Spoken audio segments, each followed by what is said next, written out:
मैं हस्ब मामूल खिड़की के साथ वाली सीट पर बैठा था। बच्चे मेरे सामने वाली सीट पर बैठकर खिड़की से बाहर झांकने लग गए और उनकी दादी उनके साथ बैठ गई। उनके साथ वो जवान लड़की और उसका शौहर बैठ गया। बच्चे बहुत प्यारे थे। मैंने अपनी तरफ मतवजा करने की कोशिश की तो वो 2-3 साल का बच्चा मेरे पास आ गया ताकि उसे खिड़की में से पूरी तरह बाहर झांकने का मौका मिल सके, क्योंकि दूसरी तरफ उसकी 5 साल बड़ी बहन खिड़की पर कब्जा जमाए बैठी थी। ट्रेन अभी लाहौर स्टेशन पर ही खड़ी थी कि सामने वाली सीटों पर एक फैमिली आकर बैठ गई। एक बूढ़ी औरत जिसकी गोद में 3 साल का बच्चा था, एक जवान लड़की जो 2 साल के बच्चे को गोद में उठाए हुए थी, एक जवान मर्द जो शायद उस बूढ़ी औरत का बेटा और उस जवान लड़की का शौहर था। बाद में मेरे अंदाजे की तस्दीक हो गई। उनके साथ एक 4-5 साल की छोटी बच्ची जिसकी चमकदार आंखें बता रही थीं कि वो बहुत शरारती है। ट्रेन रवाना हुई तो मैंने बाहर के मंजर देखने में मगन हो गया। पतों की से पहले ही ट्रेन किसी वजह से शहर से बाहर रुकी तो बहुत से ख्वांचा फरोश चीजें बेचने के लिए ट्रेन के पास आ गए। उस आदमी ने खिड़की में से 4 बटे लिए और अपनी बीवी दोनों बच्चों को एक एक देकर चौथा खुद खाने लग गया। मुझे बहुत हैरानी हुई कि उसने ना तो अपनी वालदा से खाने का पूछा और ना उसे खरीद कर दिया। मैंने सोचा शायद वो ना खाती हो। ट्रेन रवाना होने के कुछ देर बाद ही एक जूस बेचने वाला आया तो उस आदमी ने उसे रोककर 5 जूस लिए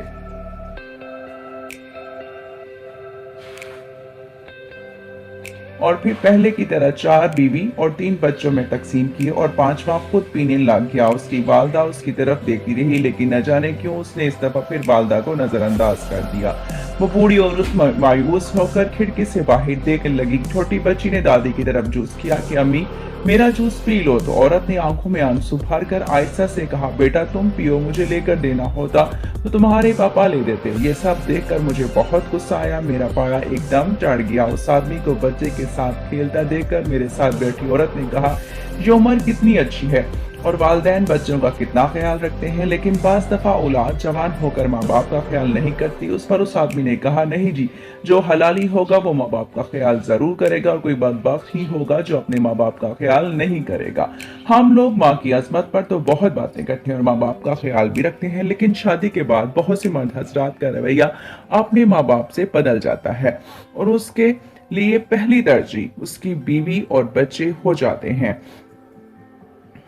वालिदैन की सारी मोहब्बत, सारी शफकत और सारी उम्र की रियासत भुला दी जाती है। हमारी वो रवायात आहिस्ता आहिस्ता दम तोड़ रही हैं, जिसमें वालिदैन अपनी आखिरी वक्त तक घर के सरबराह रहते हैं।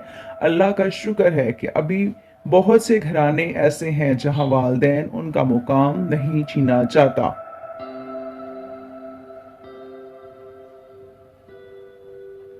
इसकी ये बात सुनकर मेरी बर्दाश्त जवाब दे गई और मैंने कहा, भाईजान नाराज ना होना, आप सिर्फ गुफ्तार के गाजी लग रहे हैं, वरना किरदार से तो मुझे आप ही बदबख्त ही लग रहे हैं।